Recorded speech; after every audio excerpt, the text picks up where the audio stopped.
ನಮ್ಮನೆ ತಿಂಡಿ ಯೂಟ್ಯೂಬ್ ಚಾನಲ್ಗೆ ಸ್ವಾಗತ. ನಾನಿವತ್ತು ಮಾಡ್ತಾ ಇರೋವಂಥದ್ದು ಡ್ರೈ ಗುಲಾಬ್ ಜಾಮೂನ್. ಈ ಜಾಮೂನ್ ಮಾಡೋದು ಹೇಗೆ, ಹಾಗೆ ಮಾಡ್ಲಿಕ್ಕೆ ಏನೇನು ಪದಾರ್ಥಗಳು ಬೇಕು ಅಂತ ಒಮ್ಮೆ ನೋಡ್ಕೊಳ್ಳೋಣ ಬನ್ನಿ. ಜಾಮೂನಿಗೆ ಬೇಕಾಗಿರೋವಂಥ ಕ್ಷೀರ ಮಾಡ್ಕೊಳ್ಳೋದಕ್ಕೆ ಇಲ್ಲಿ 1 ಕಪ್ನಷ್ಟು ಸಕ್ಕರೆ ತಗೊಂಡಿದ್ದೀನಿ. ಇದು ಅರ್ಧ kg ಅಷ್ಟಿದೆ ಸಕ್ಕರೆ. ಇದನ್ನ ಈಗ ಈ ಬಟ್ಲಿಗೆ ಹಾಕ್ಕೊಳ್ತಿದ್ದೀನಿ. 1 ಬಟ್ಲು ಸಕ್ಕರೆಗೆ 1 ಬಟ್ಲಷ್ಟು ನೀರನ್ನು ಹಾಕ್ಕೊಳ್ತಿದ್ದೀನಿ. ಈಗ ಸ್ಟವ್ ಹಚ್ಕೊಂಡಿದ್ದೀನಿ, ಸಕ್ಕರೆ ಕರಗಲಿ. ಈಗ ಸಕ್ಕರೆ ಕರಗಿದೆ. ಸಕ್ಕರೆ ಕರಗಿದ್ದಾದ ಮೇಲೆ ಸುಮಾರಾಗಿ ಒಂದು 7 ರಿಂದ 8 ನಿಮಿಷದವರೆಗೂ ಈ ಪಾಕನ ಕುದಿಸ್ಕೋಬೇಕಾಗುತ್ತೆ. ಅಂದರೆ ಸ್ವಲ್ಪ ಮಂದವಾಗಿರಬೇಕು ಪಾಕ. ನೀರು ಥರ ಇದ್ದರೆ ಜಾಮೂನ್ ತಿನ್ನಲಿಕ್ಕೆ ಅಷ್ಟು ಟೇಸ್ಟ್ ಅನಿಸಲ್ಲ. ಸ್ವಲ್ಪ ಗಟ್ಟಿಯಾಗಿದ್ದರೆ ಚೆನ್ನಾಗಿರುತ್ತೆ. ಈಗ ಇದಕ್ಕೆ ಏಲಕ್ಕಿ ಪುಡಿಯನ್ನು ಹಾಕ್ಕೊಳ್ತಿದ್ದೀನಿ. 7 ನಿಮಿಷದವರೆಗೂ ಕುದಿಸ್ಕೊಂಡಿದ್ದೀನಿ. ಈಗ ಕ್ಷೀರ ರೆಡಿಯಾಗಿದೆ. ನಾನಿಲ್ಲಿ ಪ್ಲೈನ್ ಆಗಿರೋ ಕ್ಷೀರ ಮಾಡ್ಕೊಂಡಿದ್ದೀನಿ. ಅಂದರೆ ಕೇಸರಿ ದಳ ಆಗಲಿ ಅಥವಾ ಕೇಸರಿ ಆಗಲಿ ಏನನ್ನು ಬಳಸಿಲ್ಲ. ನೀವು ಬೇಕು ಅಂದರೆ ಯಾವ್ದು ಬೇಕಾದರೂ ಸ್ವಲ್ಪ ಪಾಕನ ಈ ರೀತಿ ಬೆರಳಲ್ಲಿ ಹತ್ಕೊಂಡು ಹೀಗೆ ಮಾಡಿ ನೋಡಿ. ಬೆರಳು ನೋಡಿ ಒಂದಕ್ಕೊಂದು ಈ ರೀತಿ ಅಂಟ್ಕೊಳ್ಬೇಕು. ಇಷ್ಟು ಮಾತ್ರ ಆಗಬೇಕು. ಈಗ ಪಾಕ ರೆಡಿಯಾಗಿದೆ. ಇದನ್ನು ಮುಚ್ಚಿಡೋಣ. ಪಾಕ ತಣ್ಣಗಾಗಲಿಕ್ಕೆ ಬಿಡಬಾರ್ದು. ಈಗ ಇದೇ ಒಲೆ ಮೇಲೆ ಮುಚ್ಚಿಟ್ಟಿರ್ತೀನಿ. ಪಾಕ ಮುಚ್ಚಿಟ್ಟಿದ್ದೀನಿ. ಈ ಬಿಸಿ ಒಲೆ ಮೇಲೆ ಹೀಗೆ ಇಟ್ಟಿದ್ದೀನಿ. ಅಂದರೆ ಸ್ಟವ್ ಆಫ್ ಮಾಡ್ಕೊಂಡಿದ್ದೀನಿ. ಆದರೆ ಒಲೆ ಬಿಸಿ ಇರುತ್ತಲ್ಲ, ಹಾಗಾಗಿ ಅದ್ರ ಮೇಲೆ ಇಟ್ಟಿದ್ದೀನಿ. ಆವಾಗ ಬೇಗ ಪಾಕ ತಣ್ಣಗಾಗಲ್ಲ. ಈಗ ನಾವು ಹಿಟ್ಟನ್ನು ಕಲಿಸ್ಕೊಳ್ಳೋಣ. ಇಲ್ಲಿ 175 ಗ್ರಾಮಿನ MTR ಗುಲಾಬ್ ಜಾಮೂನ್ ಮಿಕ್ಸನ್ನು ತೊಗೊಂಡಿದ್ದೀನಿ. ಇದನ್ನು ಈಗ ಬಟ್ಲಿಗೆ ಹಾಕ್ಕೊಳ್ತಿದ್ದೀನಿ. ಈ ಹಿಟ್ಟಿಗೆ ಹಾಲು ಅಥವಾ ನೀರು ಯಾವ್ದು ಬೇಕಾದರೂ ಹಾಕ್ಕೊಂಡು ಕಲಿಸ್ಕೊಳ್ಬಹುದು. ಹಾಗೆ ಕಲಿಸ್ಕೊಳ್ಳೋಕೆ ಮುಂಚೆ ಹೀಗೆ ಕೈಯಲ್ಲಿ ಒಂದ್ಸರಿ ಚೆನ್ನಾಗಿ ಬೆರೆಸ್ಕೊಳ್ಳಿ.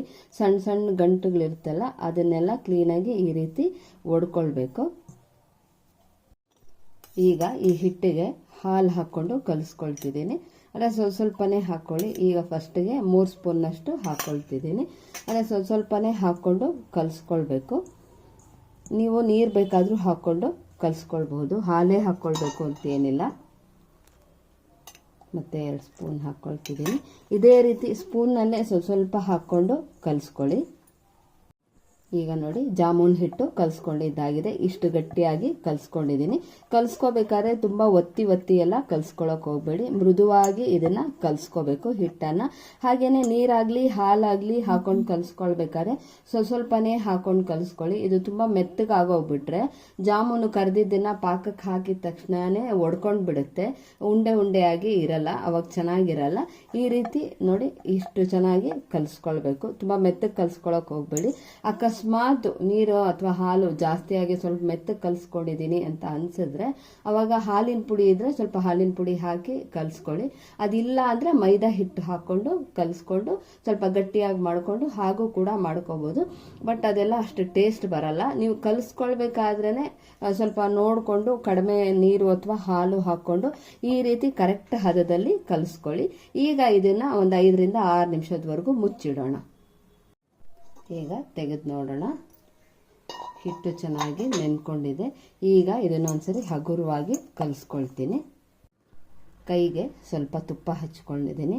ಈಗ ನಮಗೆ ಯಾವ ಸೈಜಲ್ಲಿ ಬೇಕೋ ಆ ಸೈಜಲ್ಲಿ ಹಿಟ್ಟನ್ನು ತಗೊಂಡು ಹೀಗೆ ಅಂಗೈಯಲ್ಲಿ ಇಟ್ಕೊಂಡು ಇದನ್ನು ಹೀಗೆ ರೌಂಡಾಗಿ ಮಾಡ್ಕೋಬೇಕು. ಅಂದರೆ ತುಂಬ ಪ್ರೆಸ್ ಮಾಡಿ ಎಲ್ಲ ಉಂಡೆ ಮಾಡ್ಕೊಳ್ಳಿಕ್ಕೆ ಹೋಗಬಾರ್ದು. ಹೀಗೆ ಹಗುರವಾಗಿ ಮಾಡ್ಕೊಳ್ಬೇಕು. ನೋಡಿ ಈ ರೀತಿ ಹಗುರವಾಗಿ ಹೀಗೆ ಮಾಡ್ಕೊಳ್ಬೇಕು.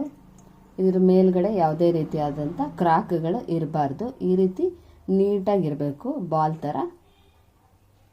ನೋಡಿ ಇಷ್ಟು ಉಂಡೆಗಳು ರೆಡಿ ಮಾಡ್ಕೊಂಡಿದ್ದೀನಿ. ಎಣ್ಣೆ ಕಾಯ್ಲಿಕ್ಕೆ ಇಟ್ಟಿದ್ದೆ. ಎಣ್ಣೆ ಕಾದಿದೆಯಾ ಅಂತ ಒಂದ್ಸರಿ ಚೆಕ್ ಮಾಡೋಣ. ನೋಡಿ ಈ ರೀತಿ ಹಾಕಿದ ತಕ್ಷಣವೇ ಮೇಲ್ ಬರಬೇಕು. ಹೀಗಾದರೆ ಎಣ್ಣೆ ಚೆನ್ನಾಗಿ ಕಾದಿದೆ ಅಂತ. ಈಗ ನಾವು ಮಾಡಿಟ್ಕೊಂಡಿರೋಂಥ ಉಂಡೆಗಳನ್ನು ಹಾಕ್ಕೊಳ್ಳೋಣ. ಎಣ್ಣೆನ ಸ್ವಲ್ಪ ಕಡಿಮೆ ಉರಿನಲ್ಲಿ ನಿಧಾನವಾಗಿ ಬಿಸಿ ಮಾಡ್ಕೊಳ್ಳಿ. ಅಂದರೆ ದೊಡ್ಡ ಉರಿ ಮಾಡಿಕೊಂಡು ಹೊಗೆ ಬರೋ ಥರ ಕಾಯಿಸ್ಕೊಳ್ಳೋಕೆ ಹೋಗಬೇಡಿ. ಅಂದರೆ ಆವಾಗ ಜಾಮೂನು ಹಾಕ್ಕೊಂಡಿದ್ದ ತಕ್ಷಣವೇ ಕಪ್ಪಗಾಗೋಗ್ಬಿಡುತ್ತೆ. ಅಂದರೆ ಮೇಲ್ಭಾಗ ಎಲ್ಲ ಕಪ್ಪಗಾಗಿರುತ್ತೆ, ಒಳಗಡೆ ಬೆಂದೇ ಇರೋಲ್ಲ. ಈಗ ನೋಡಿ ಕಡಿಮೆ ಉರಿನಲ್ಲೇ ಈಗ ಇದನ್ನು ಫ್ರೈ ಮಾಡ್ಕೊಳ್ತಿದ್ದೀನಿ.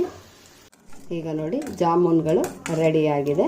ಇಷ್ಟು ಕಲರ್ ಆದರೆ ಸಾಕು. ನಿಮ್ಗಿನ್ನೂ ಡಾರ್ಕ್ ಆಗಬೇಕು ಅಂದರೆ ಇನ್ನು ಸ್ವಲ್ಪ ಹೊತ್ತು ಫ್ರೈ ಮಾಡ್ಕೊಳ್ಬೋದು.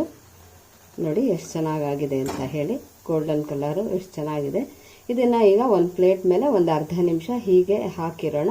ಅದಾದಮೇಲೆ ಇದನ್ನು ಪಾಕಕ್ಕೆ ಹಾಕೋಣ. ಈಗ ಈ ಜಾಮೂನ್ಗಳನ್ನು ಕ್ಷೀರದೊಳಗಡೆ ಹಾಕೋಣ.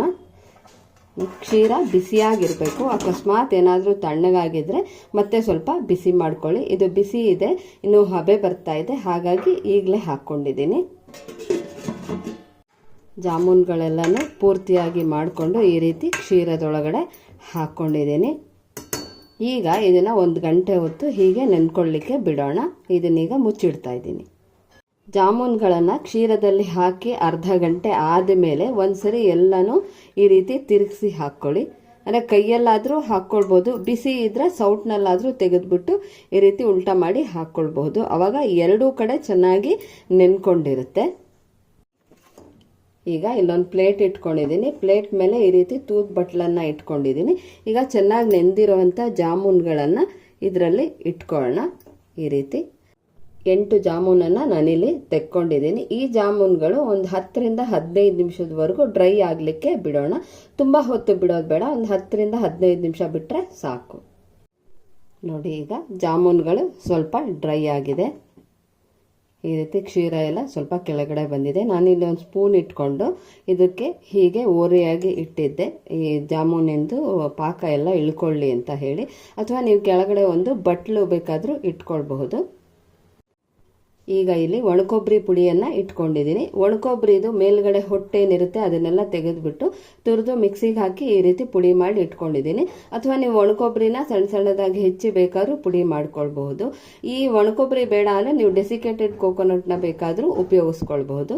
ಈಗ ಒಂದೊಂದೇ ಜಾಮೂನ್ಗಳನ್ನು ತಗೊಂಡು ಈ ಪುಡಿಯಲ್ಲಿ ಈ ರೀತಿ ನೋಡಿ ಈ ರೀತಿ ಉರುಳಿಸ್ಬೇಕು.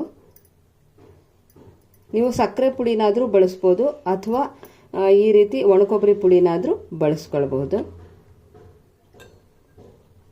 ನೋಡಿ, ಈಗ ಡ್ರೈ ಜಾಮೂನು ರೆಡಿಯಾಗಿದೆ. ಈಗ ನೋಡಿ, ಡ್ರೈ ಜಾಮೂನ್ ರೆಡಿ ಆಗಿದೆ. ಮನೆಯಲ್ಲೇ ನಾವು ಈ ರೀತಿ ಸುಲಭವಾಗಿ ಮಾಡ್ಕೊಳ್ಬಹುದು. ಮನೆಯಲ್ಲಿ ಯಾವ್ದಾದ್ರು ಚಿಕ್ಕ ಚಿಕ್ಕ ಪಾರ್ಟಿಗಳು, ಬರ್ತ್ಡೇ ಈ ರೀತಿ ಇದ್ದಾಗ ನಾವೇ ಸುಲಭವಾಗಿ ಮಾಡ್ಕೊಳ್ಬಹುದು. ಒಮ್ಮೆ ನೀವು ಕೂಡ ಈ ರೀತಿ ಟ್ರೈ ಮಾಡಿ ನೋಡಿ. ಈ ರೆಸಿಪಿ ನಿಮ್ಗೆ ಇಷ್ಟವಾದಲ್ಲಿ ಒಂದು ಲೈಕ್ ಅನ್ನು ಕೊಡಿ. ಈ ರೆಸಿಪಿ ವಿಡಿಯೋನ ಫ್ರೆಂಡ್ಸು ರಿಲೇಟಿವ್ಸ್ಗೆಲ್ಲರಿಗೂ ಶೇರ್ ಮಾಡಿ. ಈ ವಿಡಿಯೋ ನೋಡಿದ್ದಕ್ಕಾಗಿ ಧನ್ಯವಾದಗಳು. ಇನ್ನು ಯಾರಾದರೂ ಸಬ್ಸ್ಕ್ರೈಬ್ ಆಗಿಲ್ಲ ಅಂದರೆ ಸಬ್ಸ್ಕ್ರೈಬ್ ಆಗಿ. Thank you.